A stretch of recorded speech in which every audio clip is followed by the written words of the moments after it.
Rapat pleno KNEKS 3 telah diselenggarakan pada hari Selasa 20 Desember 2022 dipimpin langsung oleh Wakil Presiden dan dihadiri 16 anggota KNEKS untuk wujudkan Indonesia sebagai produsen halal terkemuka dunia.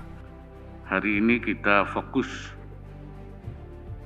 untuk mengevaluasi perkembangan capaian hingga akhir tahun 2022 dan menentukan langkah-langkah percepatannya. Rapat ini bertujuan mempercepat realisasi program kerja pemerintah di bidang ekonomi dan keuangan syariah di Indonesia. Sekretaris KNEKS melaporkan bahwa hampir seluruh amanat rapat pleno pertama telah ditindaklanjuti para anggota KNEKS, antara lain mengenai penguatan sistem jaminan produk halal, percepatan KPBU syariah, dan pembentukan Komite Daerah Ekonomi dan Keuangan Syariah. Kami laporkan bahwa rapat pleno KNEKS adalah rapat ketiga dan ini diselenggarakan setiap 6 bulan sekali sejak tahun 2021 sebagai pelaksanaan amanat peraturan Presiden nomor 28 tahun 2020.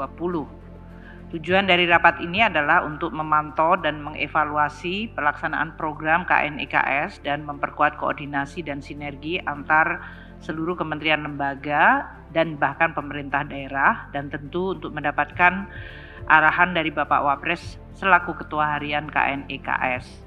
Kolaborasi lintas pemangku kepentingan di bidang ekonomi syariah selama ini telah menghasilkan beberapa capaian penting. Pelaksana tugas Direktur Eksekutif KNEKS melaporkan bahwa berbagai capaian tersebut merupakan bagian dari 12 program prioritas yang telah terrealisasi sebagai tindak lanjut dari arahan pimpinan KNEKS pada rapat pleno pertama KNEKS tahun 2021 lalu. Dalam rapat pleno ketiga kali ini, yang mengangkat tema mewujudkan Indonesia menjadi produsen halal terkemuka di dunia, alhamdulillah dapat kami laporkan ada tambahan 4 program prioritas yang sudah bisa terrealisir atau menurut istilah Pak Wapres sudah netes, yaitu yang pertama adalah mengenai badan usaha KPBU syariah, jadi sudah disampaikan oleh Bu Menteri.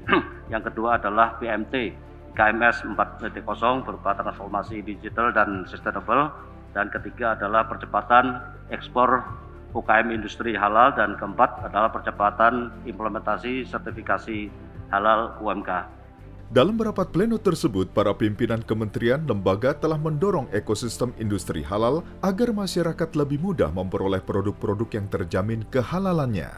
Kemenko Perekonomian tengah memperkuat sektor hulu industri halal, khususnya melalui sertifikasi rumah potong hewan dengan pilot project di Jawa Barat dan di Jawa Timur.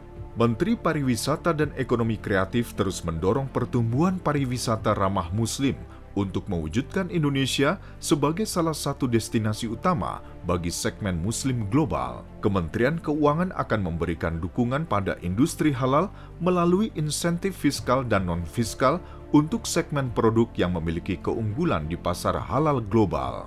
Kementerian Perindustrian dan Kementerian Perencanaan Pembangunan Nasional tengah menyusun Master Plan Industri Produk Halal Indonesia yang diharapkan dapat menjadi panduan pembangunan industri halal Indonesia. Berbagai langkah afirmasi juga telah diambil yang berdampak pada pertumbuhan industri keuangan syariah, baik perbankan syariah, pasar modal syariah, dan industri keuangan non-bank syariah. Dalam pengembangan keuangan syariah, Ketua Dewan Komisioner Otoritas Jasa Keuangan berkomitmen memberikan dukungan pada pembentukan perusahaan efek syariah serta inovasi produk layanan keuangan syariah berbasis teknologi. BPJPH berkomitmen memperkuat proses bisnis sertifikasi halal. Di bidang keuangan sosial syariah, upaya pengentasan kemiskinan dan inklusi keuangan juga terus meningkat.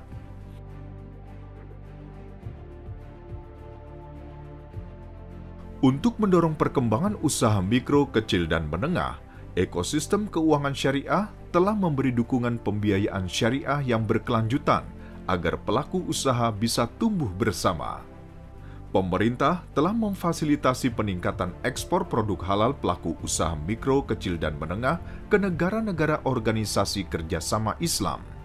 Beberapa pemerintah provinsi telah membentuk Komite Daerah Ekonomi dan Keuangan Syariah. Unit kerja ini berfungsi mempercepat pengembangan ekonomi syariah di daerah sesuai potensi dan kearifan lokal daerah masing-masing.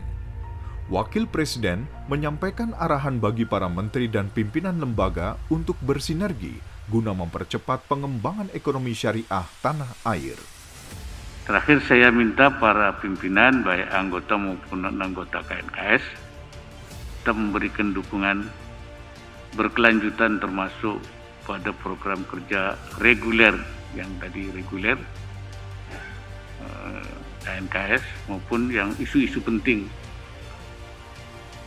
termasuk inovasi dan terobosan yang memberi efek berganda pada sektor real serta kesiapan menghadapi tantangan ekonomi dunia pasca pandemi.